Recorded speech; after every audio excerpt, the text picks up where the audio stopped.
Everybody, happy Halloween and welcome to the Knights of the Rolled Table Halloween special. We are thrilled. We're thrilled to have you join us. This is going to be a completely one-off episode in a totally different format using actually different rules. So let's start with, let's start by briefly introducing our cast, and then in a moment they'll introduce their characters. Performing today is Matt Messerman. Hello.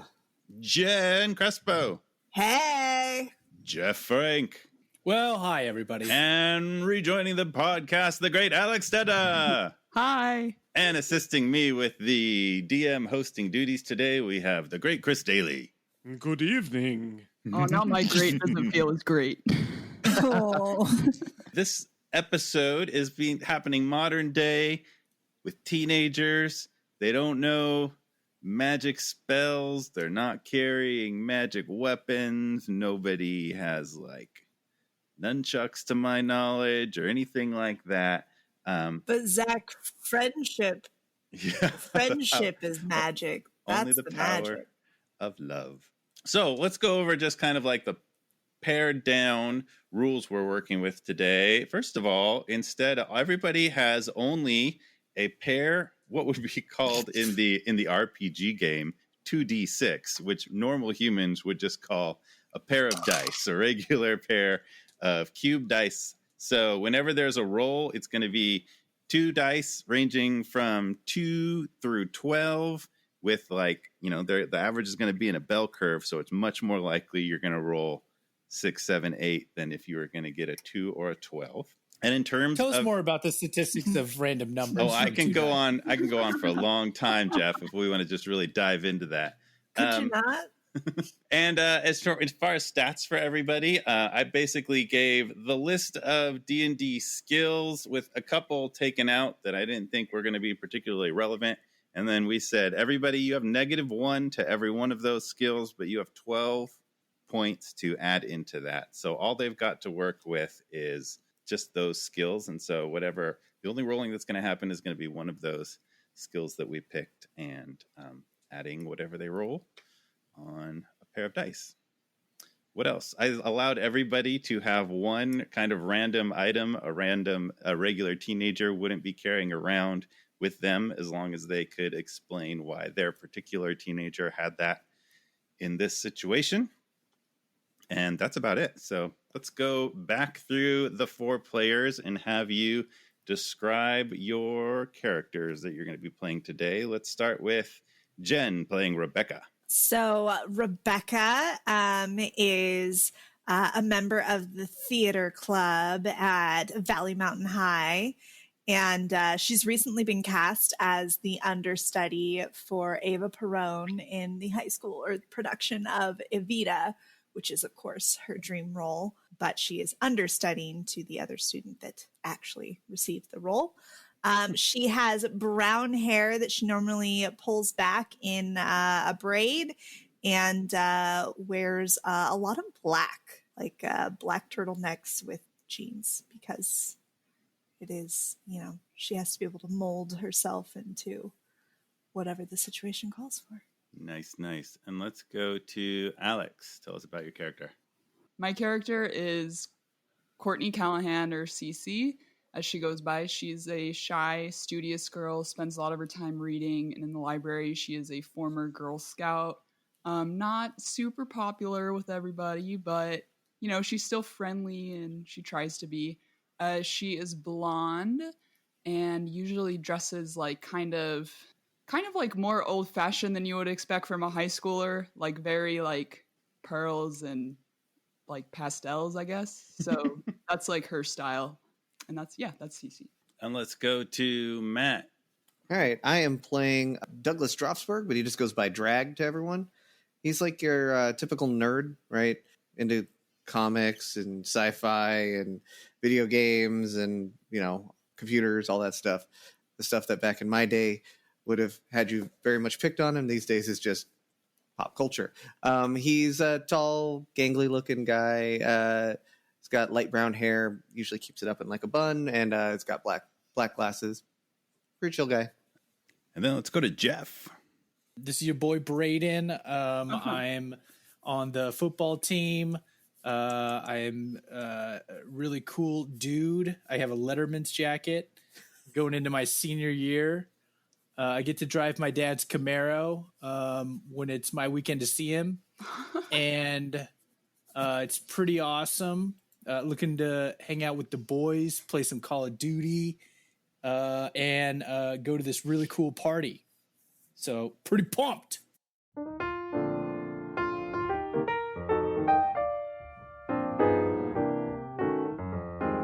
We're actually going to start the morning of Halloween. It's Saturday morning, and we're going to join Cece and Rebekah, who both volunteer at the Shady Glen Retirement Home. And so you arrive for your shift, and it's pretty empty. Usually there's like at least 5 volunteers, but it seems like only the 2 of you have shown up for your shift. Maybe everybody ditched out because it's Halloween. And Darlene, the volunteer coordinator, is there, and she has many tasks. So, listen, girls, I know that you guys have been kind of goofing around here, but this is... Everybody called out today, and it's really busting my back, all right? So, I'm the senior here, okay? I'm the one in charge, so, because Eustace is not here, so... I'm the one that you have to answer to if you have any questions. So, by the way, both of you know that Darlene was a volunteer like 6 months ago, and she like just graduated, and she does this as a part-time job, and so like she feels very, very important. But you know that like she's 6 months ahead of where you're at. I'm on the payroll, all right, is what I'm saying. So just make sure that whatever you do, just log it inside of the logbook so that we keep track of what everybody said, what everybody had, what popsicles or Jell-O they had or whatever. Darlene, my mind is a steel trap, okay? I will remember every detail. No detail is too small. Okay, well, do whatever you need to do. I am a sponge. Got it. I brought some candy from home. It's soft, so it'll be easy to eat. Do you think maybe we could hand that out instead of popsicles this time? Cece, I mean, your heart is in such a good place. But you need to remember that some of these people's teeth are like totally from Amazon. Okay. Like they don't actually have real teeth. I would say Mr. Johansson, you could probably give it some Werthers to him, but like everybody else, it needs to be like soft and chewy or like instantly dissolvable. Okay. Thanks for the information. No problem, dear.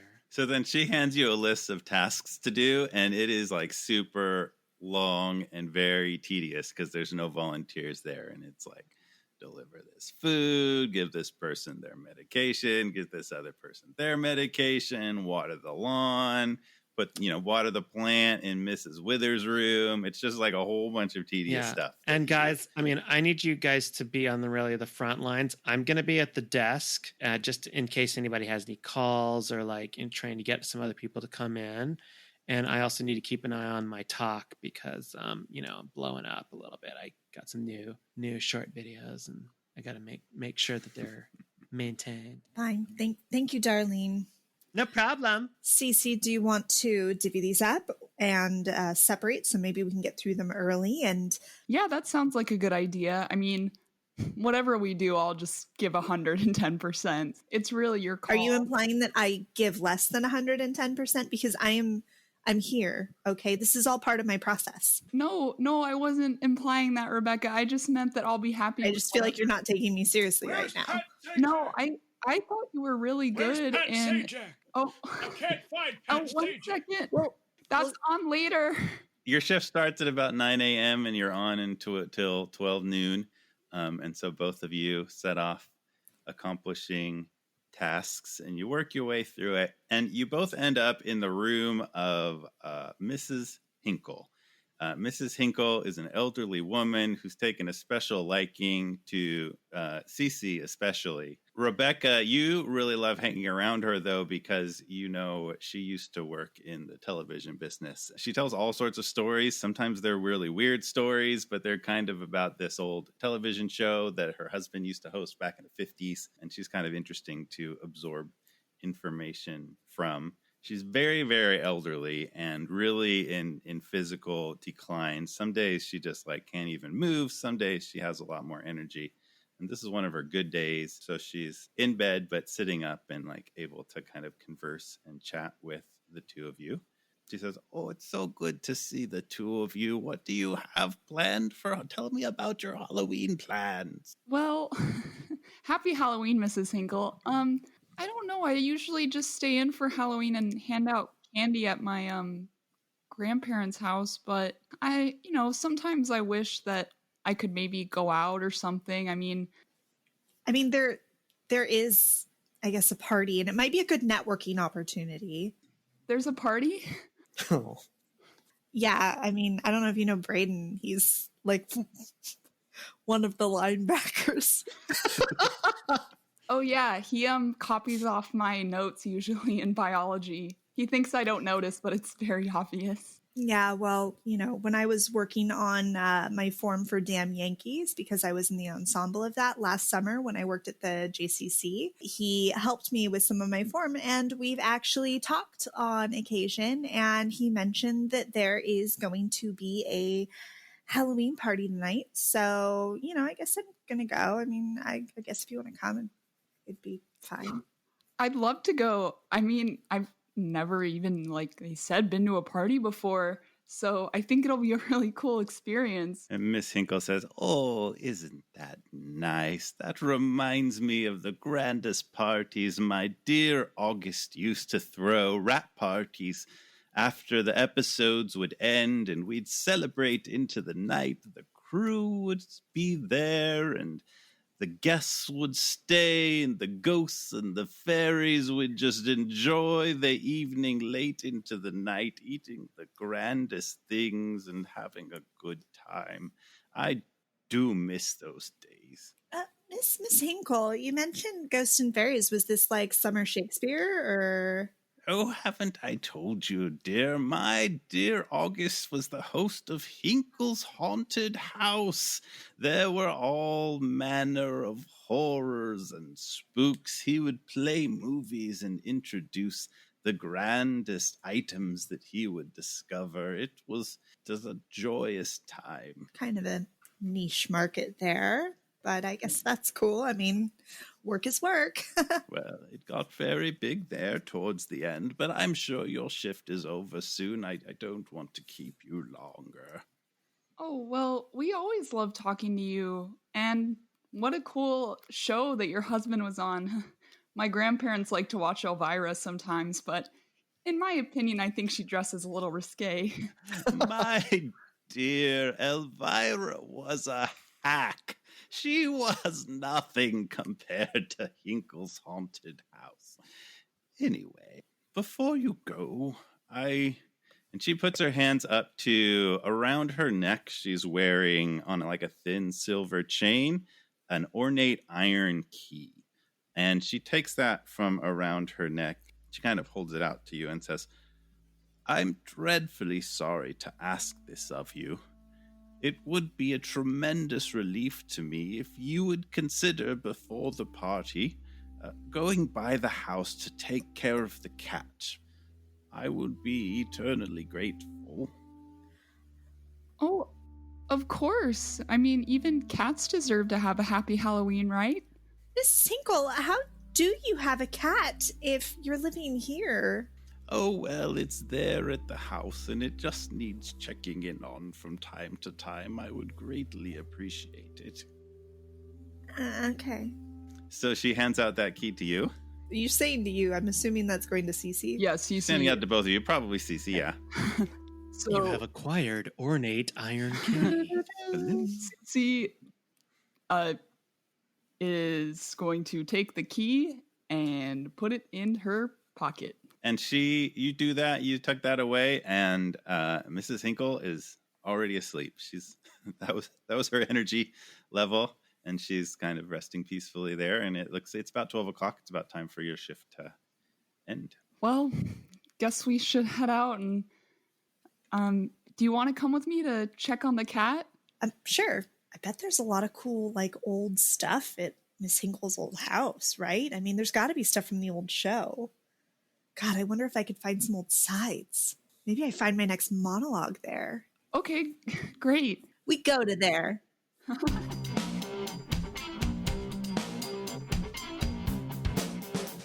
Later that night, you've met up with Drag and Braiden in Braiden's dad's Camaro, and you're headed to this. Do we get to be in Halloween costumes? You do. We'll go to that in just a second. So you're headed out to this party together, but Cece and Rebekah, neither of you had access to a car at the moment. So you've kind of like asked Braiden to stop by and take care of this errand before you head out to the party. Let's go back through everybody. You are headed to a costume party, so we'll have everybody describe how you're dressed, what you have with you. We'll start with Braiden. Jeff. Yeah, Braiden's going to be wearing just kind of like a very minimal alteration of himself. Like he still has his Leatherman jacket on and like regular jeans and stuff, but like Letterman jacket, because Leatherman is a tool. Oh.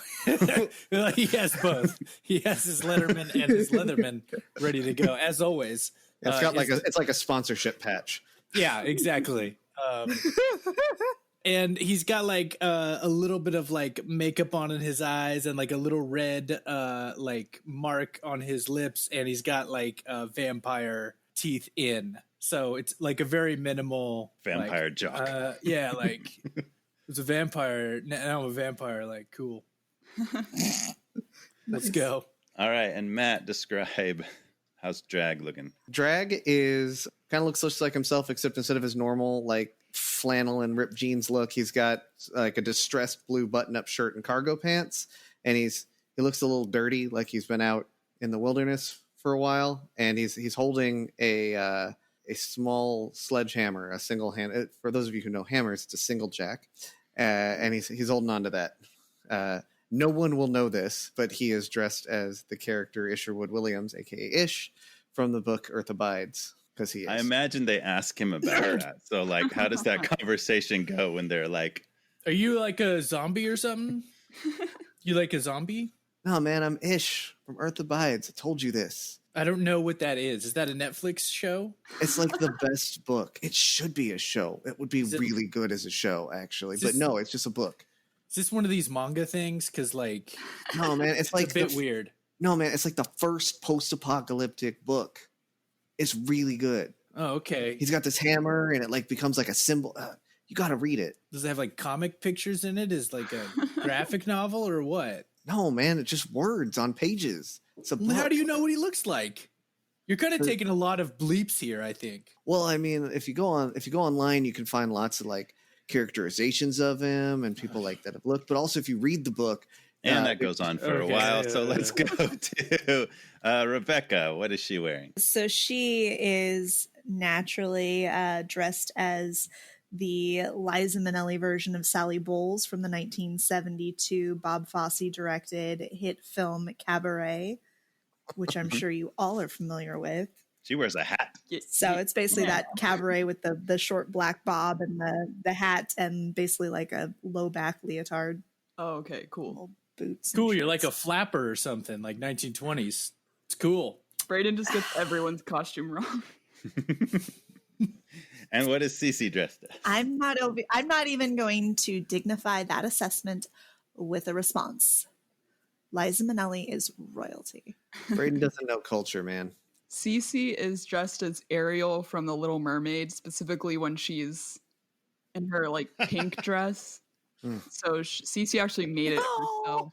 So she has a little dingle hopper with her, or for those of you who don't know, a fork, and she's got like a little red wig and everything. So she definitely went all out for this costume. That's a great Ariel cosplay, so man. much. Thanks. That's cool. You're like Rapunzel. No. It's not really- even close, Braiden. The Rapunzel. Rapunzel, let me see your red hair. Rapunzel has long blonde hair. The redhead is Ariel. Yeah. The only one who wears a pink dress is Aurora, and that's not her. This is clearly Ariel, man. Come on. Ariel from Finding Nemo? No, man. So are we going to go? Because I have to be home by 10, okay? I'm not allowed to stay out late. Oh, I mean, the party's just going to get started at 10. I mean, we might be a little later than 10. I mean, we're talking, this is like fraternity and sorority party, okay? Oh. Like, we got to be cool. Wait, are we hanging out with college kids? Yes. Oh. This is an exclusive invite, okay? I Are they told gonna you. ask us about drugs? Because I've read about them, but I don't know what their effect would be on me. So, like, I might, like, Don't worry, Cece. I'll take care of you. okay. Yeah, I'm not ready for my Judy Garland binge, okay? It's way too early in my career to be going down the path of drugs, all right? I need at least a couple hit films under my belt. Guys, just don't worry. They're cool. It's going to be cool, all right? How often does Halloween fall on a Saturday? I mean, once in like 20 years, right? Yeah, it's so nice that we're able to go to a party tonight. We should do that. I know. Gosh, 2020, the year of parties and gatherings. All right, settle down. It's an alternate universe. Here So we you have- go. You have pulled Zach, up. I'm depressed. Come on. It's going to be fine. So you have pulled up to this address that you have for Mrs. Hinkle's home, and it is very spooky looking. It is like up on a hill behind a black wrought iron gate. It's like a 2-story, very like old rickety looking sort of mansion with like grass and plants all around that are super overgrown. It looks like nobody has lived here since about 1960. Very old. And actually, Drag, you recognize this place as the old Hinkle house. And there's definitely like everybody kind of like in the neighborhood knows it as like the haunted house, the old Hinkle estate. And you kind of know the story of like, oh, there used to be this like spooky show. The guy who lived here, he used to be in this like spooky show where he'd like introduce movies and he'd have like stories. There'd be like these kind of like cheap, silly 1950s segments where he'd like introduce an object. If the movie was the Wolfman, he'd be like, oh, here's the Wolfman's claw, and let me tell you this story of how I acquired this item. And apparently it got pretty big for a while, and it was like nationally syndicated for a little bit, but then it just like stopped suddenly. There was like some weirdness or some accidents or something, and then it like went away. And the place looks like nothing has happened there since then. Yeah, man, and I used to watch the show on syndication on USA. It was a good show. Like, you guys haven't ever seen Hinkle's Haunted House? No, man, that sounds super boring. Are you sure this is the right place? I mean, this like a movie set thing, Cece? No, I'm sure this is her house. She lives at the home, so I suppose someone hasn't been around to take care of it. I wish I would have known. I would have helped her out. I got my badge in restoring houses when I was 13. Wow, that's a badge they give to children? Yeah, I mean, Girl Scouts, we Wow. have to be prepared for everything, right? I have, That's Why- their motto, right? Be prepared. be Yeah. prepared. All right, well, let's get in here and get this Yes, cat that's the fed. motto of Girl Scouts. Good job. So you're able to pull up to the driveway and get kind of relatively near, like the gates open to drive up to. And sure enough, like this in this old like rickety place that looks fairly dark, you don't see any lights turned on or anything, but there's a cat. There's a black cat just like sitting out on the porch, just sort of like chilling and looking at you. Well, I think the cat's fine. Why don't we get back in the car and get going?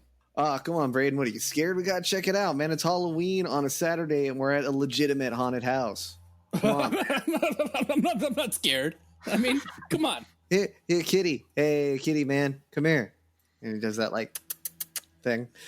So as you go up to it and kind of gesture towards it, it kind of just like casually like gets up and it actually hops through a broken window into the house. Oh, that was dangerous, man. I hope he's okay. We should go in and check. I mean, it's been living here for years, so it's probably fine. We've got the key. We can go Yeah. inside. And we should make sure that, he has food and water and stuff. Maybe they have a liquor cabinet here, and we could swipe a couple bottles. That'll really buy us some cred when we show up. Maybe I'll find my monologue. I want to see where August Hinkle used to do his intros for the movies.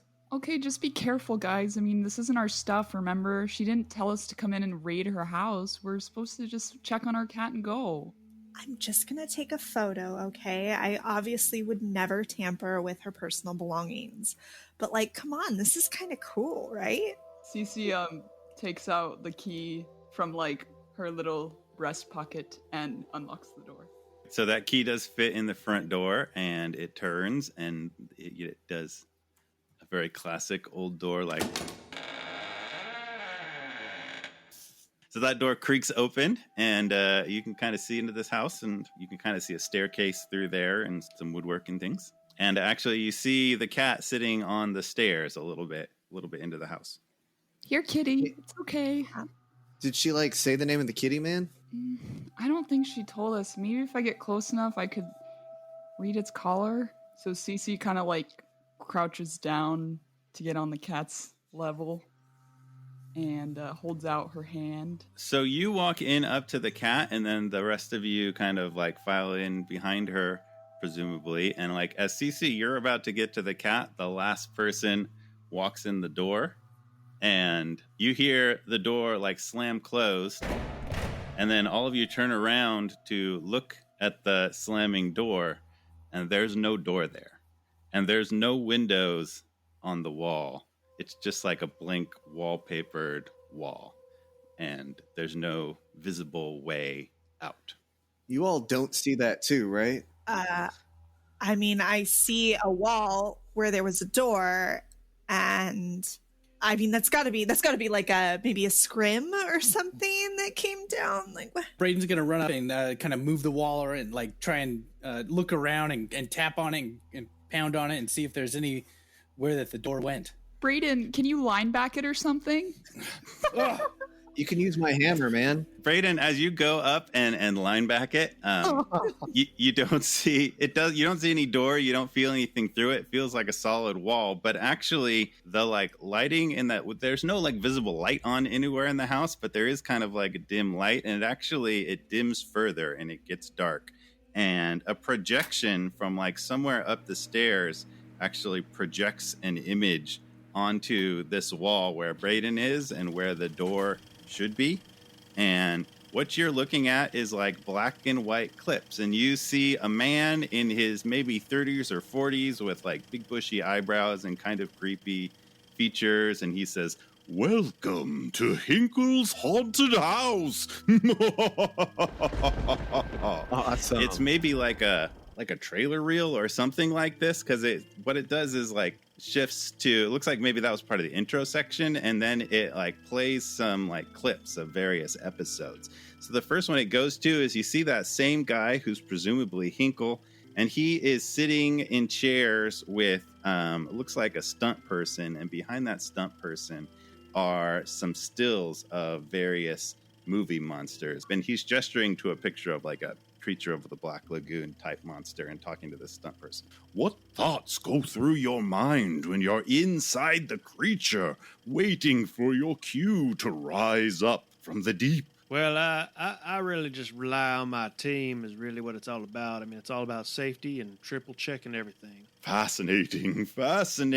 And then it goes to another clip, and it's the same guy, Hinkle, and he's sitting at a little table with, it looks like somebody who's pretty clearly a psychic or a fortune teller kind of thing, laying out cards on the table. And Hinkle says, "Is it spirits from the beyond that grant you these extraordinary powers to read minds?" I am always in touch with people from the other side.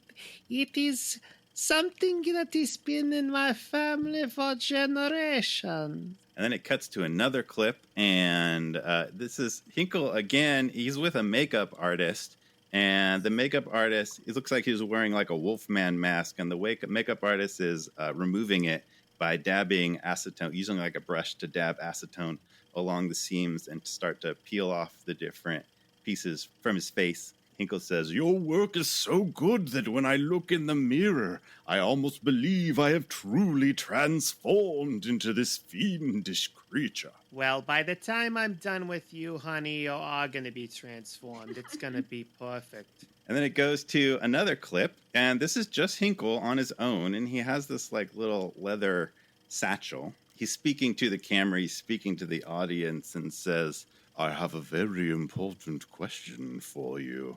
Do you believe in fairies?" And he opens this leather satchel. And you're expecting, like, watching the quality of these other clips and seeing just sort of like 1950s kind of effects, you're expecting maybe things to come out of this bag that are like on like visible wires, or maybe some kind of lighting effect, or at best like maybe animation, like a Tinkerbell kind of effect.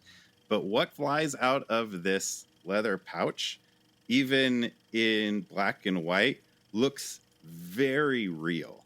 And they're these like small, quick, lighted up creatures. Like you can't see them clearly. 10 or 12, or you don't even know how many of these creatures fly out of this little leather sack and fly all around him. And like the lighting effect looks really real because they're like casting shadows and they're casting lights in a way that would be really hard to fake and going around him. And he says, "Don't be alarmed. These are my friends. It's all perfectly safe and a normal part of Hinkle's haunt." Ow! He like smacks at his neck as if he got bit by a mosquito, and the clip ends right there. Huh. I don't remember that episode, man. And the projector turns off and it goes dark, and the lights, the kind of like weird anonymous lighting comes back up a little bit. Nice. I don't know what is going on, but I do not like it, and we need to leave immediately. Hey, Braiden, man, I got this hammer if you want to try to break through the wall. All right, give me that hammer, because I'm getting out of here. Can we avoid property damage and try to respect the integrity of the artist here? I mean, obviously, something has been put in place here. This is an experience. Obviously, yeah, some of those special effects were better than I would have anticipated, but also, like, as we've seen from a lot of productions, sometimes practical effects are better than digital anyways. Oh, for sure. So maybe before you start bashing through things, let's just take a moment, see if there's maybe some casters under the wall or something like that. Can we go ahead and search around the whole door wall area and see if, in fact, it is on casters or anything like that? Yeah, roll perception. 6. 6, slightly below average. 2. Okay, very below average. So Drag has a look around, and yeah, like you kind of like examine this wall and look all around it and continue to sort of like feel around and look for spots, and it seems like a very solid wall. There's not really any seams in it or anything. Yeah, man, I don't know. I don't see anything that like... There may be some fly rails installed. Let's just go have a look around, okay? All right, but if we can't find anything, we're breaking the wall, right? Yeah, absolutely. It's a last resort. Cool. Or we could look for a side door or a back door. I mean, someone just might be messing with us. Projectors don't turn on by themselves. Could be on a timer. So kind of looking around, there's this staircase, this kind of grand staircase that is off slightly to the right up along a wall from where the front door was. And it goes up to, like, you can see a railing. It looks like there's a big door at the top of the stair, and maybe hallways that go off to the sides from there, and the kind of a railing that you can look up and see. That's how you can see the door. To the left of that, on like the hardwood floor, it looks like the floorboards are kind of broken and splintered a little bit. There's some rooms on the first floor. You don't see anything particularly, you don't see like any windows or anything through those rooms.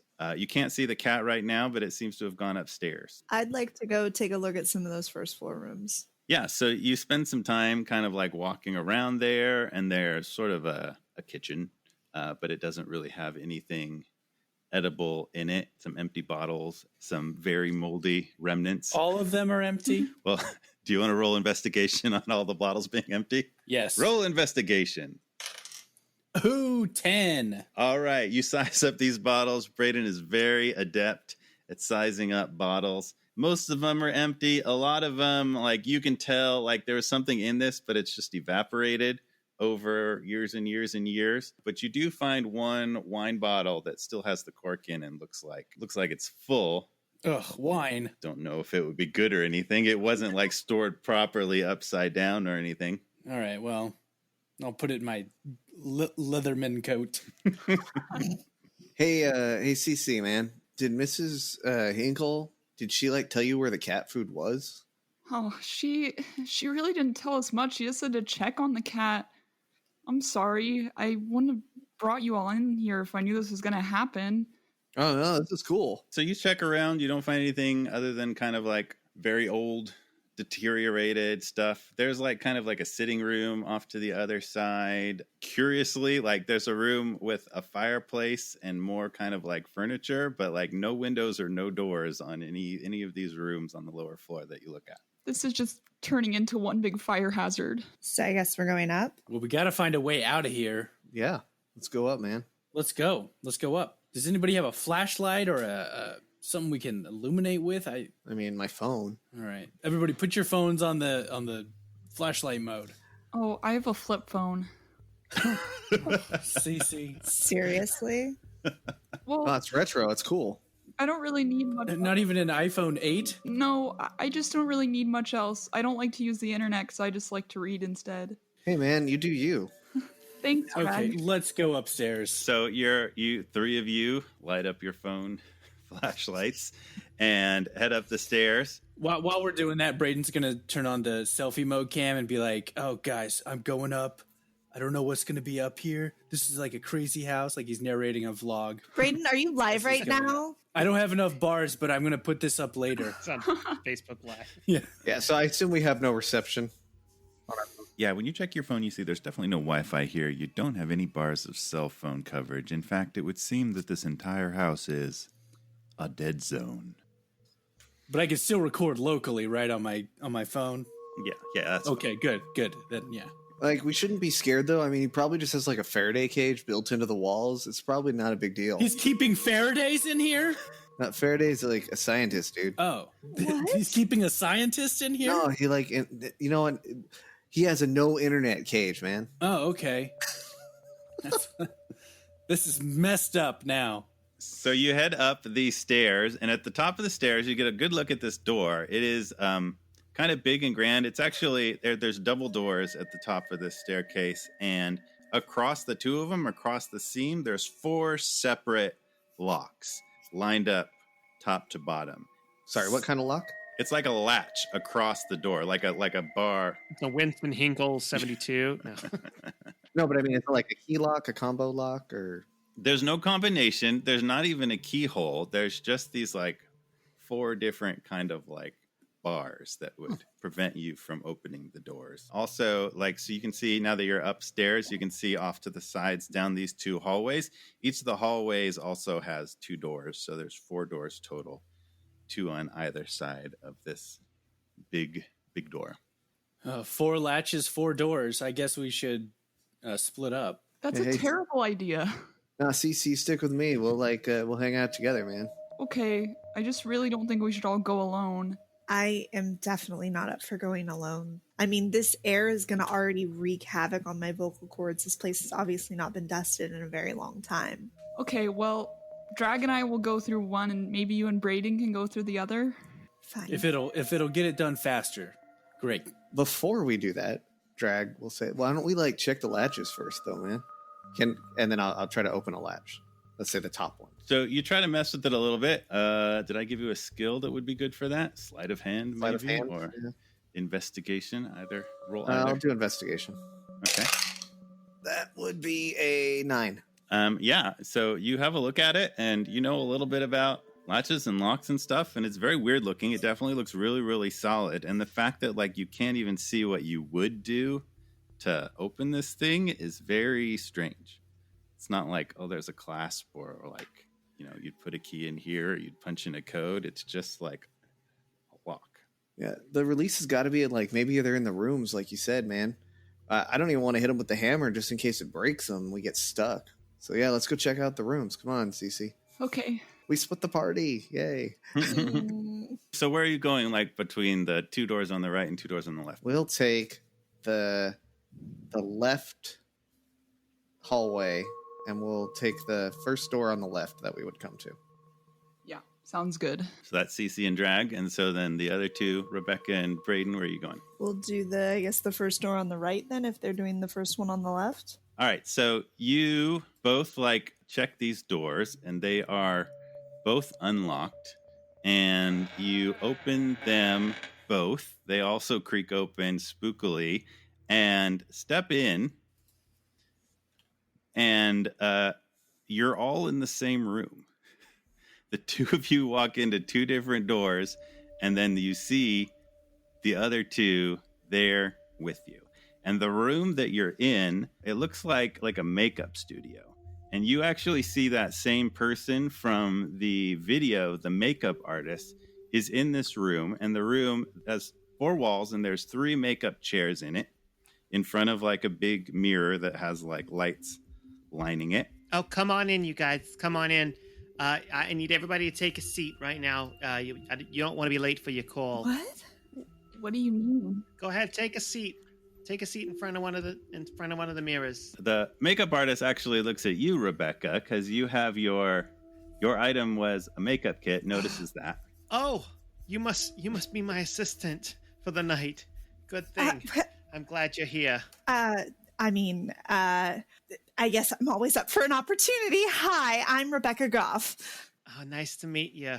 It's nice to have somebody that also knows what they're doing. Okay, you 3, sit down now. Come on. We don't have a lot of time. I'll sit. Okay. I'm just going to look at all of them kind of helpless, what the heck is going on? Drag, I swear, if you spiked my Monster Energy drink, I'm going to be very upset. This is not cool. Man, when would I even had a chance to do that? You were my driver, man.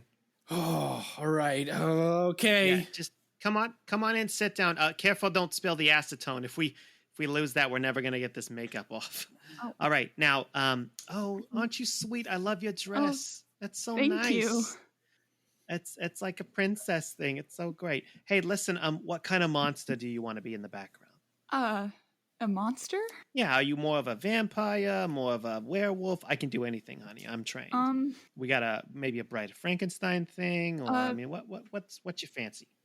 Oh, I think a vampire might be cool. I mean, I always loved reading Perfect. about Elizabeth Bathory and Vlad the Impaler, so...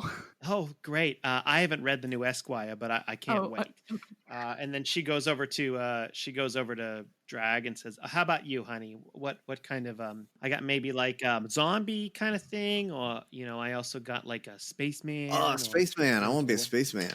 Oh, sure. How about an alien? Yeah, let's do that. All right. And then how about you? Oh, you got some muscles. Maybe something big and imposing. How about a werewolf? Werewolf, got it. And then she pulls out a big, kind of one of those big foundation brushes, like just a big poofy brushes, and just with one brush she just kind of poofs, almost like a wand flick. She poofs CC on the face, and then kind of CC suddenly turns into a vampire. Just poof, just looks like a vampire. She's all vamped out. Whoa.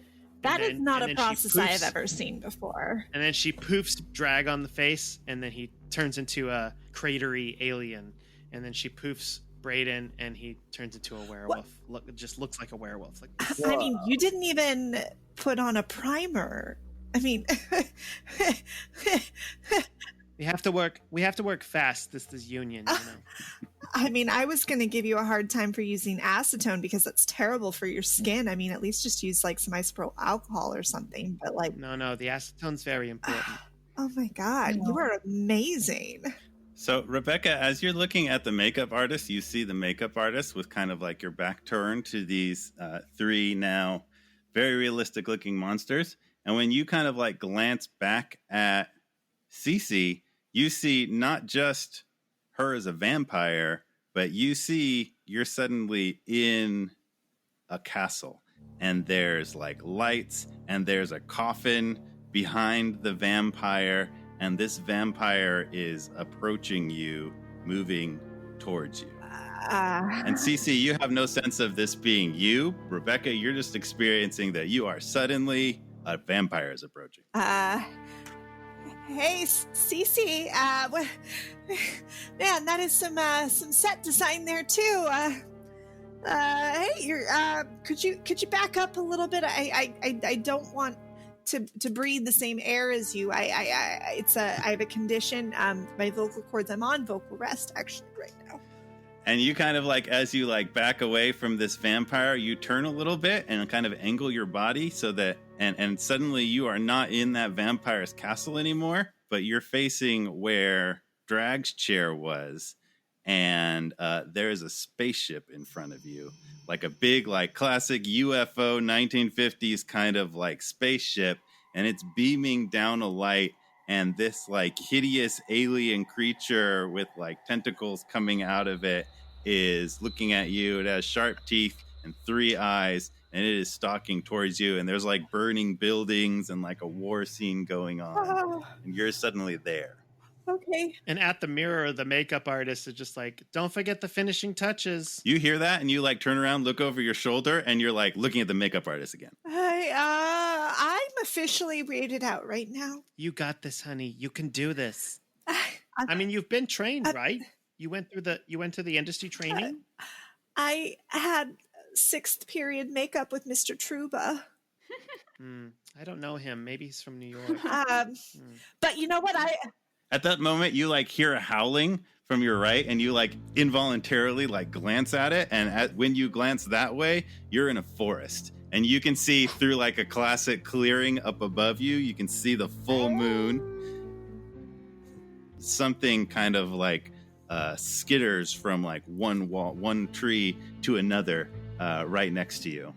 I am going to, like, as if I was drawing a weapon, pull out my setting powder and my brush from my makeup kit and like dab it as if I'm loading a pistol like into the powder, and then I'm holding it out like ready.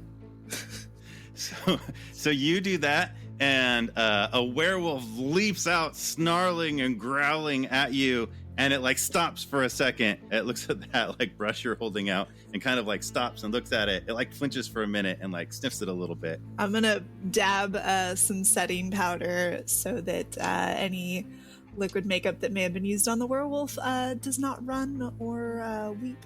It's an important part of the process. What is your intention with that action? Find a roll. Because I take direction, and my lead makeup artist just told me that I need to add the finishing touches, which if you know anything about makeup design, you know that the last thing you do is you apply your setting powder. So I came here to do a job, and I'm going to frickin' do it. Pick a skill for that. Am I not playing your game right, Zach? All right, roll persuasion. Okay. Oh, well, that is not great. That's a 3. It does not like that. Ones. It does not like that. It roars and it like slashes with its claw, and it knocks that makeup equipment out of your hand. Oh no. Oh, honey, maybe you should use my brush. Here, try this one. I'm gonna turn towards the makeup artist. You turn towards her, and you're in the makeup room again, and she's holding out her brush. Yeah, I mean, it looks like you're scared. I mean, I know my work is good, but I mean, you don't need to go that far.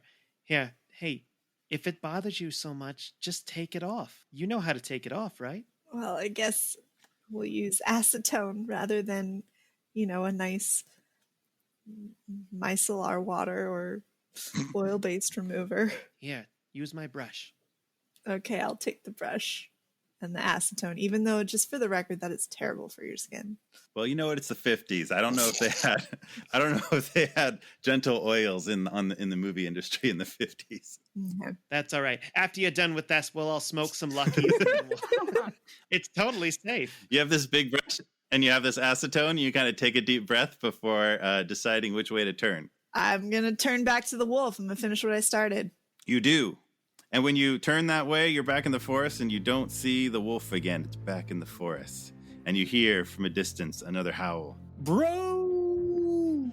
Using my my powers of observing and repeating as a performer, I am going to attempt to repeat that howl back to it. Nice. Oh!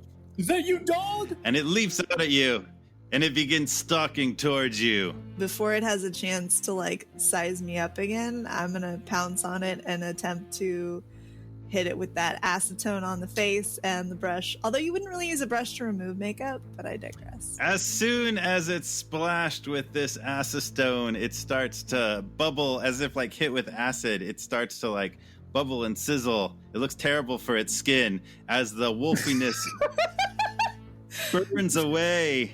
And very quickly, it's just Braiden sitting there in his chair, looking back at you like, what? What's wrong, Rebekah? I guess acetone works. And as Braiden, you look past her, you look towards like where Cece should be, and suddenly you see that you are in the vampire castle. Whoa, Rebekah, this way. Look. You turn around and you're back where this vampire is stalking towards you, gazing intently, fangs glistening in the candlelight. I'm gonna do the same thing. I'm gonna lunge at it and acetone her face. Splashing, burn, sizzle, and Cece is back, sitting I'm in her really chair. sorry if you experience any dryness in your face and if you break out. Oh, okay. That was weird. All right, that's one left, and I'm gonna turn towards Drag as an alien. Hey, take me to your leader, man. There you are, all in this burning alien invasion apocalypse with this alien, this slimy, sludgy, three-eyed alien stalking towards you. Ugh. Acetone it up, baby. So you spritz this thing with acetone, and it too dissolves into drag. And you're all there, back in the makeup room with this makeup artist, and three of you. Oh man, why'd you take all my cool alien makeup off? I like that. Sorry. It was like super weird. She did a good job. So the makeup artist suddenly looks extremely relieved. Oh, listen, it looks like my break time, dearie, so thanks so much for taking over for me. Remember, you need all four to finish the job. As you look at this woman speaking to you, she starts to just like fade away, disappear, and fade out. And actually, like, as she just starts to fade out, she like kind of turns into almost looks like the dust from makeup powder, and that dust just sort of like spreads out across the room. Whoa. Ugh. Yeah. Did that just happen? She's on us. Oh, gross. That is kind of weird, huh? I breathed her in. It's not that bad. Ugh. Okay, let's get out of here, back to the hallways. Oh, gosh. This is a really nice makeup brush. I mean, I think this is actual, like, raccoon fur. They don't make them like this anymore. It's all synthetic. It's Badger. Or badger. It's Badger. So as all of you turn back to Rebekah as she says that, like, you all kind of notice that Rebekah herself looks a little bit hazy, slightly like the makeup artist started to look just as she started to disappear. Rebekah, man, are you like okay? I think my blood sugar might be a little bit low, but I'm doing okay. Does anyone have like a cracker? No, it's fine. I've got a snack in my bag. I'll pull out a power bar. Maybe you should do that soon. So as you kind of like reach for your bag, Rebekah, your hand like goes right through it. That's new. And so you kind of like look at your hand and start to like examine this and realize you have no substance. You're just like an image. Hello, Knights of the Roll Table, and happy Halloween. Super proud of this episode. It was a lot of fun. Thanks to all the players, Alex, Jen, Matt, and Jeff. Thanks to Chris for co-DMing and making it happen, and also adding a lot of the music and effects that add so much to it. And thank you to Tad Stones, my dad, who I went to. So Tad was a guest on the Demon's Spine one-shot that we just released playing Eric Dark Harbor. I don't know if we ever quite bragged about who he is besides my awesome dad. So he worked for Disney for 20 or 30 years, during which time he created shows like Chip and Dale's Rescue Rangers and Darkwing Duck and a bunch of other stuff, and went on to also create some of the animated Hellboy movies that are out there and a bunch of other projects. He's a guy who makes a lot of awesome stories, and actually thanking him for this particular episode because we decided we wanted to do a Halloween episode and I was going to run it, and I was like, I don't really have time to do this. So I was like, hey, I know a guy who's super creative and has a lot of great spooky story ideas and is home and bored and in quarantine right now. So I called up my dad and asked him for ideas, and he just like threw us an avalanche of awesome scary scenarios that we kind of like messed with and worked on and cut down and forged into kind of an RPG format, and that's what we have to share with you in this awesome 2-part Halloween episode. So again, thank you so much to my dad. If you can follow him on social media. He's on Facebook, Instagram, Twitter, and stuff. He's been going around to conventions when they happened and talking to fans, and he does original art of Darkwing and Chip and Dale and other stuff that you can get from him. He just did a charity auction online, so check him out, Tadstones, at Tadstones, wherever. So thank you so much, Dad, for helping us out and contributing and being a parent and a grandparent, and for contributing so many awesome stories to the world. Also, in this episode, we changed up the format a little bit and kind of cut down all of the stuff that's usually in D&D to just create some very simple rules. And if you really, really like that format, there's a lot of similar games like that out there. And actually, in the announcement section of part 2, I will go through a couple of games that you might want to check out if you're into that sort of thing. This is a 2-part episode, but we wanted to get it all out before Halloween. So part 2 will be out probably Thursday. It'll definitely come out before Halloween, so stay tuned for that. Other things to follow is check out the other podcasts in the Geekly Grind network, Comic Book Keepers and Blake and Spencer Get Jumped. Check those out. Also, it is time to vote, so please vote if you're in the United States. I mean, if you're in any democracy, go ahead and vote. But particularly right now, if you're in the United States, make sure we, maintain a democracy here. Get that done even before you listen to the rest of this episode. Figure out how to vote, where you need to vote, how to make sure your vote is counted, and let's make this happen. Thank you so much. Back to the episode. Remember, take care of yourself, take care of each other, and make life an adventure.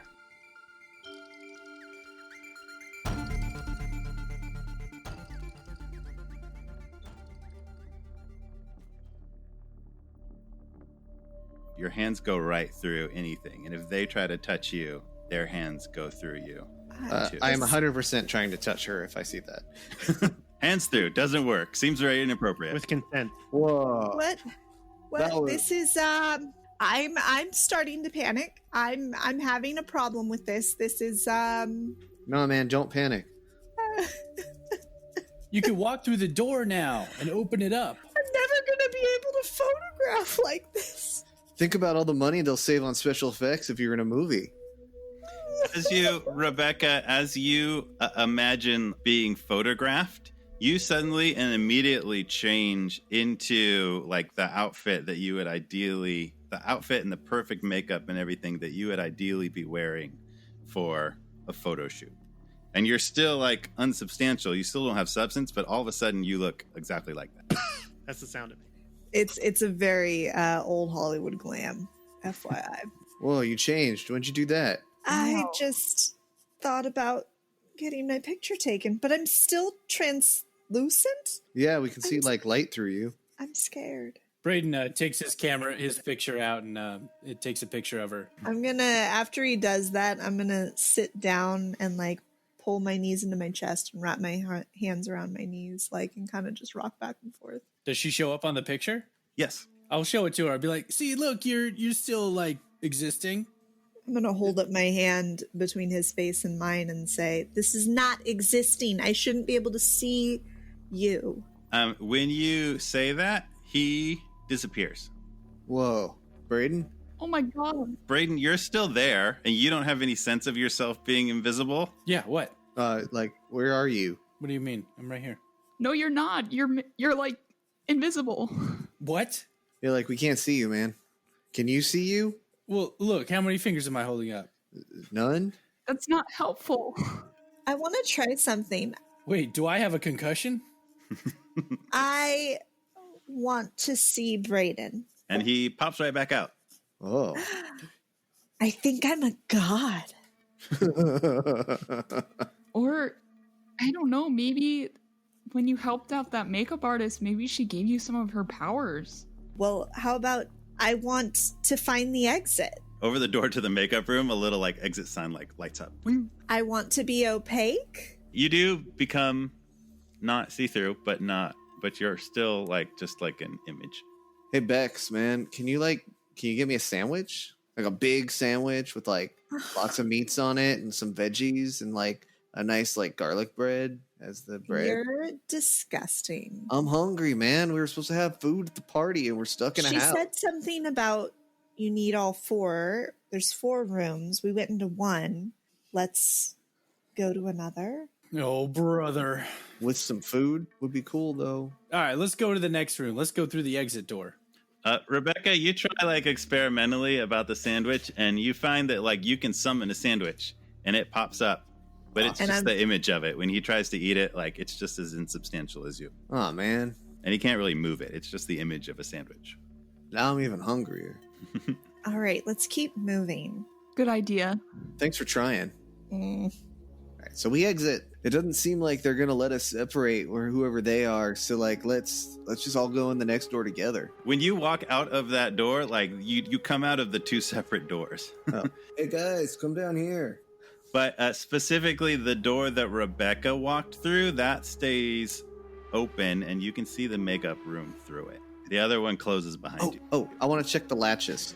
You look at the latches, and they are still locked. Oh, I guess that didn't work. But Rebekah, as you kind of like walk over to it or kind of like notice him doing that, you kind of like feel a connection to the top latch. I'm gonna take my little brush and see if I can just tap it onto that top latch. Tap that latch. See if it does anything. Yeah, what you do actually as you brush it is you like, as you're doing that, you're imagining that latch being open, and then it is. Like it pops open and it's undone. I did it! And you kind of consider like, oh, maybe I just made an illusion of that and check if it's real. And maybe you did, but it is also really open. Dope. I did it. I'm done. Peace out. I want a ghost next. I mean, let's be honest. If we're looking at this through the lens of a story structure, there's 4 of us, there's 4 latches, and there's 4 doors. So let's just get through this so we can get on with our night. All right, on to door number 2. Yeah.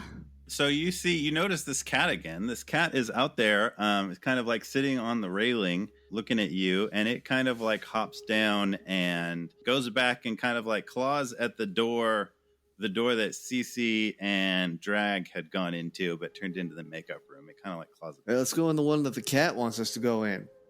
Hey, cat, is that the door we should go in, man? It licks its paw. That's a yes and cat. Okay. It uses it to like brush its hair. It brushes its ear back. Aw. Little cat Kind of a bath. cute cat. Let's go in. We go to there. All right, so you open that door, and inside it appears to be a very large, grand bathroom, and it's fully tiled, and it has old copper pipes running up into the ceiling. Some of them look kind of steamy. There's a big ornate, so that like the whole floor is not covered in like cold tile. There's kind of like an ornate rug laid out in the middle of the floor. There's a sink with a big mirror rising up from it, and most prominently, there is a large claw-footed bathtub in kind of like the opposite wall center of this room. And in that bathtub is the creature from the first clip that you watched. It's not the stuntman. It is the like merman looking creature from the Black Lagoon kind of guy sitting in this bathtub. Hey, dude. I don't think he wants us to be in here right now. I mean, yeah, most people like to bathe in private, but maybe he doesn't want to do that. Okay. You know what? Maybe we could try and remove his makeup. Well, let's like talk to him first, man. Hey. Are you sleeping, man? Hello? And I'll like Drag like waves his hand in front of the creature's face. As you get kind of close, you also notice there's bubbles rising up from the tub. Ew. It looks like maybe he's in a bubble bath, but specifically some of these bubbles, not like in the tub, but like rising up into the air. Ew. So there's just That's a few double bubbles. ew. That's double worse. Yeah. Is Ugh. there water in the tub that he is sitting in? Yes, it is Okay. a full bathtub.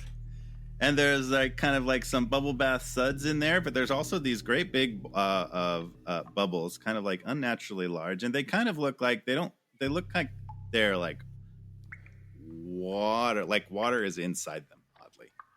Like it's like more like a globe of water that's kind of like rising up and drifting around as if it were an air bubble. Cece takes her fork and like kind of pokes one of them. So as one drifts towards you, you take out that fork and you poke it, and it bursts into a splash of water that is like way too big for the amount of water that could have been in this bubble. It like splashes all of, like somebody threw a water balloon at you. It like splashes all over you, just unnaturally large and onto the floor. Oh my god. Is it just me, man, or did like that not fit into the real world physics that we all know? No, it didn't. Judging by the volume that was in the bubble, it should have splashed me this much. This is super unhygienic. And it's like uncomfortably warm bath water that you got hit with. Ugh. All right, Rebekah, kill it with the makeup brush. I'm not touching that. There's more of these bubbles kind of like drifting around, and one of them splashes against Braiden, and also like it like blows up the same way, just like water everywhere. And as that's happening, like another one like splashes against a pipe and breaks, and like that splashes out a bunch of water. And another one hits drag, and another one like bounces against the mirror, and it spills a lot of water, and it's enough that like you're starting to be like standing in a little bit of water, and then the bathtub starts overflowing and starts pouring out onto the ground and filling that up quickly, and then the sink starts overflowing. And then the toilet off to the side starts overflowing, and you're getting very, very wet. Ew. Very, very quickly. The water is rising pretty quickly. But since nothing can touch me, I'm not wet. Yeah, like the water is like filling your space and filling up as it rises. I don't know if this is better or worse. Okay, everybody remain calm. If it gets filling up any higher, we don't want to lose our energy in case we get into a drowning situation, all right? Oh yeah, that's smart, man. You have to be careful. Was that the What? creature? That was the creature. Well, hey man, what do we have to be careful about? Look around. Can you describe the room again? Roll perception if you want to look around. 6. Drag, you look around and you see like all of these ornate fixtures filling up with water very quickly. That's pretty much occupying your attention, as like the water is now up to like your belly button ish. It's like over the top edge of the tub now. Like this room is like, you know, you're definitely going to be like overtaken with water. Listen, I'm a merman, so it's not going to bother me as much, but y'all are going to drown Well, if y'all don't do something. can you help us? Yeah. Where's the water shutoff valve, man? There isn't one. I hope you could breathe underwater. No. And this water is pretty violent. It's like sloshing around pretty violently. Like you're having trouble, not Rebekah, because it doesn't move her at all, but you're getting like knocked around by this water. It's also almost like waves. And it's also like pretty hot water, not like scalding hot, but it's like you're in the bath. And you kind of like turn around and look at the door, and there's also water pouring in the door. There's water pouring in in the seams of the door.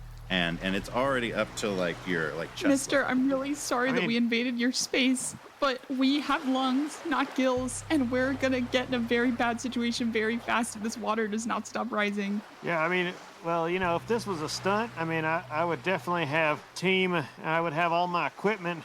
Maybe you could find my equipment. I just don't have the energy to get it right now. Let's search for his equipment. Yeah. So the water is now up over your head. Again, Rebekah, not really bothering you, but everyone else is getting like violently sloshed around, and you're having to like tread water to even like get breath. And it's about 3 feet from the ceiling of this room, still rising pretty quickly. Rebekah, man, look around for some stuff. I'm looking. God. Rebekah, roll perception. Can I try and maybe turn one of them into having gills with my brush? You can do that, and they look like they have gills, and it's gross, but they're not able to breathe. Okay. That didn't work. Never mind.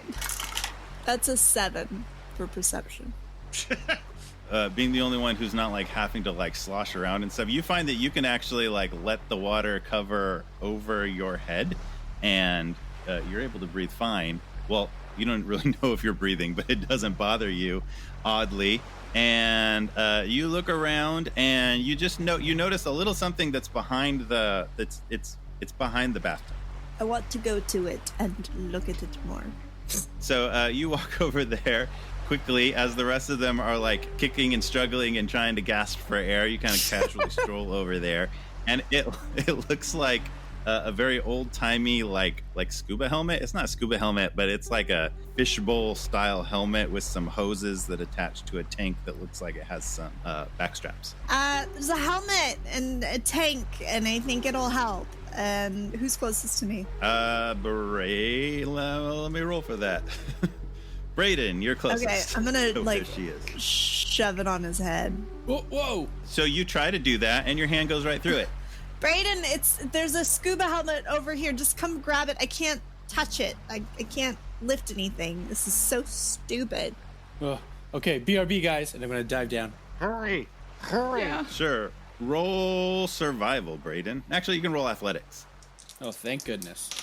That is gonna be a 14. Dang, you definitely Swim. Yeah. Swim. What's a good swimming word? You're an experienced swimmer. You dive down there and you grab it, and assuming you want to, you're able to slip your arms through it real quickly and pull the helmet over your head. Yeah, just like that. Get your shoulder through there, and yeah, okay. And then you're gonna put that over your head there. Okay. Tighten those straps. You kind of like buckle them down and put it on your head. Web fingers. I can't help you with this. That's okay. I'm just gonna guide you along the way there. Turn it on? That's Do I good. turn this on? Get the pressure Okay. valve. Yeah, you kind of like, there's a valve there that you twist, and There you find you that go. you can breathe.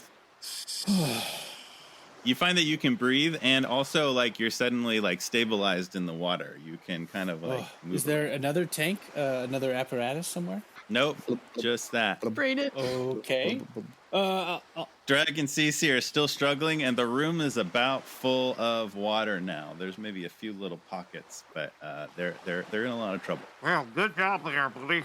I think you gotta look. You gotta see if you could get all the water out now.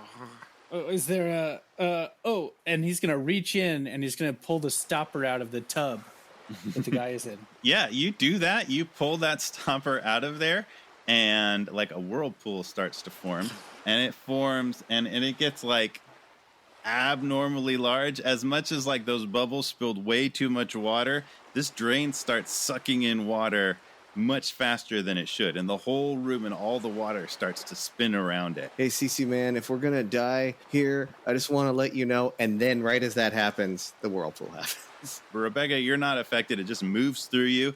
It is a super weird sensation. Braiden, you're pretty able to just brace yourself suddenly and not really moved by it. But Cece and Drag, you just start like spinning around this whole room, and you're like banging against things. Drag, you hit your head on a pipe, but you seem to be okay.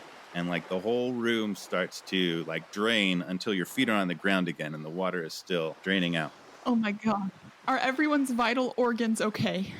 I hit my head, so yeah. I don't think I have any anymore. So this water is still draining and spinning away. You have to kind of like brace against it and grab onto things for it to not like knock you over. And the merman looks similarly, actually two things, looks similarly relieved, and like the very realistic costume suddenly seems much more like a costume. And he actually like, but he like reaches, he takes his head off, and underneath that is the stuntman. It's me, Kirk Maple. Oh, thank you so much. Thank you. You guys did it. Hey, you guys got to remember, Hinkle is not, he's not what he seems. What is he? Just be careful. And then with the last of the water, he starts spinning and gets pulled down the drain. Well, okay, man. So gross. So there you are in this restored bathroom, which doesn't even seem to be wet suddenly. Are we soaking wet? Yes, you are. Oh, man. Braiden, you're still wearing this thing, and you realize that the valve that turned, it didn't actually like fill the helmet with air. The helmet is filled with water. Yeah. You're still wearing it, and you're breathing it. Braiden, are you okay? Yeah, I mean, luckily I was wearing this helmet so I could Yeah, it was breathe great some air. that you had the helmet, and we just got knocked around by everything. Can we see that it's not air, but it's water? Like, is that obvious looking into the fishbowl? Yeah, actually, it looks a lot like those bubbles. Like, it looks like the same kind of like, pretty sure that whole bubble thing on his head is filled with water. Hey, man. Well, guess I don't need this anymore, and I'll take it off. So yeah, you do that. You take the helmet off, and water splashes out, and you find you can't breathe. Put the helmet back on, man. Oh my god! Put the helmet on. Yeah, Does you it put fill it back up with water? It does. You put it on, and water kind of pours out of the hoses and fills out, and you're able to breathe again. Hey, Okay. CC, This man, is weird. maybe we shouldn't go in those last two rooms. Every time we go in a room, someone gets messed up, and there's only the two of us left. Yeah, but we have to. I mean, we can't just leave them like that. All right. Yeah, you can't just leave me like this. Yeah, be like us. We're cool. Come on, give in to the peer pressure of everybody changing to something else. Braiden, why don't you go check out the locks on the door? Oh, good idea. And I'll head out. Braiden, as you kind of like walk forward, all the water that spilled out of the helmet the first time is like on the ground in front of you. And like as you like step that way, all that water moves out of the way. Huh. And it like not just moves out of the way, but it kind of like rises up and floats there for a second. Oh, okay. Are you like Aquaman now? Aquaman, I don't even like the color blue. No, man. Like from the DC. Never mind. And as Braiden, as you kind of like look at this, you realize like you can move that water, those like water droplets, you can like move them around with not with touching them, but like they move where you want them to move. Guys, I'm like a water bender, like Mario and Luigi. No, dude. Oh, come on, man. Wow. He's This is hydrokinetic. Wow, I've only read about that. Yeah, man. It's a common superpower, but like in real life, that doesn't even make sense. Well, I mean, look at all that's happening. I think we have to suspend some of our real life knowledge and give into the fact that things here really might be weird. You're right. Hey, I have an idea. Like, Braiden, man, what if you make the form of an object, like, let's say a sandwich. Out of the water? Like and a then water sandwich? Rebekah, man, Okay. you make that look like a sandwich. I just want to see if this does what I think it's going to do. All right, Braiden will get a long piece of water to make it sub-sandwich shaped. So you kind of like raise up the droplets and just like thinking in terms of collecting the water, like water actually gets pulled in from a couple of places. One is like your power, like squeegees off CC and drag and pulls the water off of them. And it kind of like coalesces in this collection of water. But also some of the water from your helmet pulls down out and like provides the rest that you need to create this like perfect water sandwich shaped floating glob of water. That's All right, cool. Rebekah, do your thing. What is my thing? Like, Make it look like a sandwich. Yeah. Fine. I flick at it. And it looks like a sandwich. Ooh. I'm going to try to eat it. And you take a bite of water. Oh, man. This is more bath water. This is gross. This place sucks. What did you think was going to happen? I thought maybe when like the form and like the image were combined, that maybe there would be some sort of synergistic properties that like made an actual thing happen out of their newfound powers. Man, we don't know how this works. I'm just forming hypotheses and Well, testing. maybe in the next room, we'll get you that sandwich, Drag. What is there going to be a salami monster in there? I hope not. Oh, that'd be awesome. But I think Rebekah was right. Let's go have Braiden check out like the locks. Good idea. All right, let's go look at those locks. So you walk out of that door, and on the staircase, there is that man that you saw before. That man, presumably August Hinkle, is standing there, and he says, "Oh, welcome. I see you've made many discoveries in Hinkle's haunted house." Mr. Hinkle? Yes, child. I take care of your wife. Ah, dear creature, I love her dearly, but you have 2 doors left, it would appear. Hey, man, I'm a big fan of the show. Like, I used to watch it all the time. Like, any advice? Like, maybe you can help us out, or like, can we get a selfie, or like, you want to come with us? Or just let us out. Yeah, that. I don't know what a selfie is, but you must acquire the magic objects. All right, thanks, man. Which door should we go in now? Take your pick. And he fades away and disappears. I really don't like this place. I don't either. Mrs. Hinkle made him seem so nice. He doesn't seem very nice now. Do any of the locks open to Braiden's residence? Braiden, you want to try something with, you definitely feel kind of like a weird attachment to like the second lock down there, second latch. I will grab that second latch and move it. Nothing happens when you grab it and move it. I will splash water on it.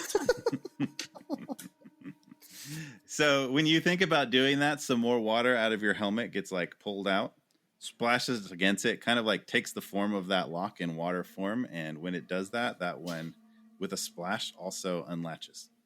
Woo! 2 down, 2 to go. Do we see the cat anywhere? Upon looking around for the cat, you do see the cat down on the at the right hallway, just kind of like sitting there casually, grooming. Follow that cat.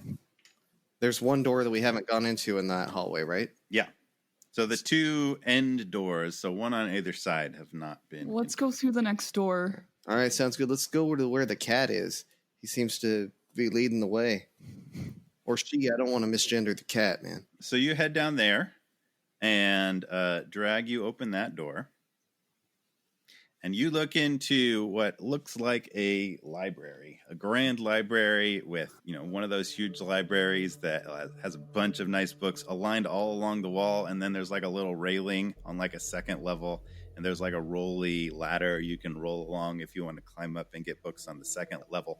Awesome. And there's a nice carpet, and there's some candles, and there is one big desk in the middle of the room. And that desk has one old leather-bound book, and it also has a like a glass dome covering. It looks like that like leather pouch that you saw Hinkle use in the clip. Wow, this is amazing. There's so many books. Yeah, this is like my favorite room so far. I mean, like, we know what's coming, right? We're gonna have to deal with those fairies, right? That's what this room is, and it's gonna be terrible and awful. And well, maybe not. Well, they didn't seem that bad in the clip. Maybe this time it'll be a little easier.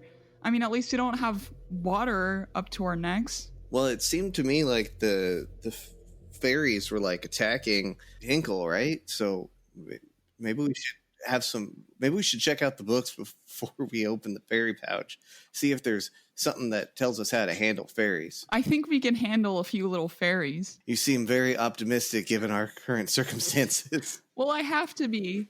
I was always taught to take care of myself and just to keep going no matter what happens. But remember that Girl Scout motto, be prepared. Let's go prepare ourselves by checking out the books. You're right. I forgot the Girl Scout way. I don't actually know what it is. I just know it's not be prepared. I was definitely not ever a Girl Scout as well. So Cece's gonna look at this leather-bound book. You walk up to this wooden desk and look at this small leather-bound book, and the cover says Peter and Wendy by J.M. Barrie, and it looks to be a very old copy.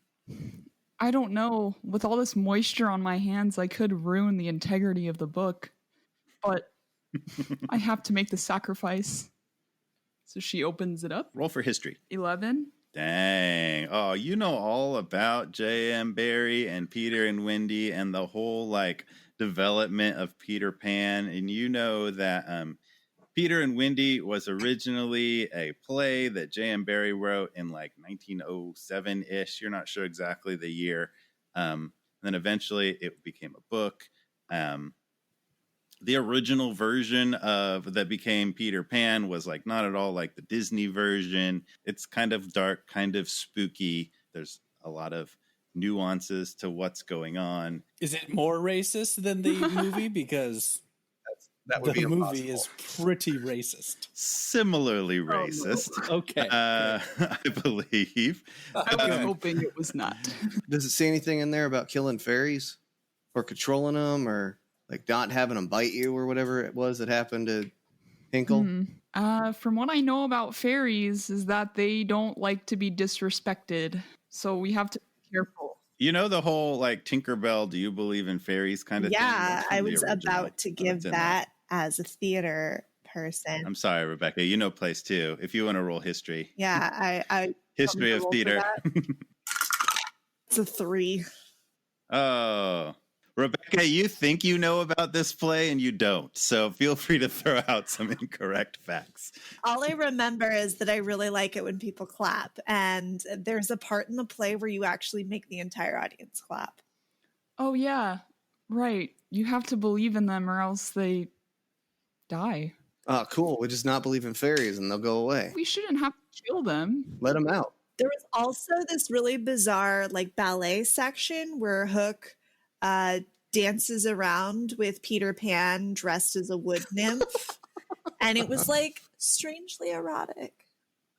Cece, you're pretty sure that is not in the I think that might just be Actually, something it's- that you imagined. I don't remember there being anything erotic. Me and Mary Martin are completely wrong on this. Whatever. Why would Peter Pan and Hook have an erotic moment? That's weird. I didn't write the play. While all this is going on, can Drag check out the nearest shelf and see if any titles grab his eye? Sure. You're cruising. You're looking at books. They're all pretty old, 1960s and earlier, 1950s and earlier. Is there a copy of Earth Abides? Is there a copy of what? Of the book that he's dressed up as? The Earth Abides? Yeah, you're looking I for would love that. if there's not. It's from like 53 or something. Like it's the only book he doesn't have. It looks like alphabetically it would be like on the other side from where you are as you kind of like stroll through looking at the titles. I'll probably stick around by the fairies then. Nothing grabs you in more than a like way that you would normally be interested in books at a bookstore. But does it just seem like normal titles or is it? Yeah. Okay. Like real books, not some, I don't Yes. know. All right, cool. Not creepy magic books. Gotcha. It's a nice library, man. I think if we want anything to happen, we are going to have to open this pouch. All right. Well, how about this? How about I open it and then you can clap or whatever you think needs to happen for the fairies. Okay, just everyone else, try not to look like you're being judgmental of them, okay? I make no promises. You said it was like under a glass dome or something? Yeah, there's like a glass dome over it that you have to remove first. All right, I'm going to lift up the glass dome with one hand And do and that. grab the satchel with the other, and then I'll put the dome back. So as soon as you grab the satchel, you lift up. In fact, you lift up kind of quick. Oh! And because this is very surprising, you start to rise up towards the ceiling. You drop the glass dome, and that falls down on the ground, and it shatters. And you also drop the leather sack. And these little, tiny, light, quickly moving fairies just stream out of this thing as Drag, you are drifting up towards the ceiling. Hey, check out these ugly giants! You stink like old people! You don't even have a facial hair! Bet you can't wield the sword!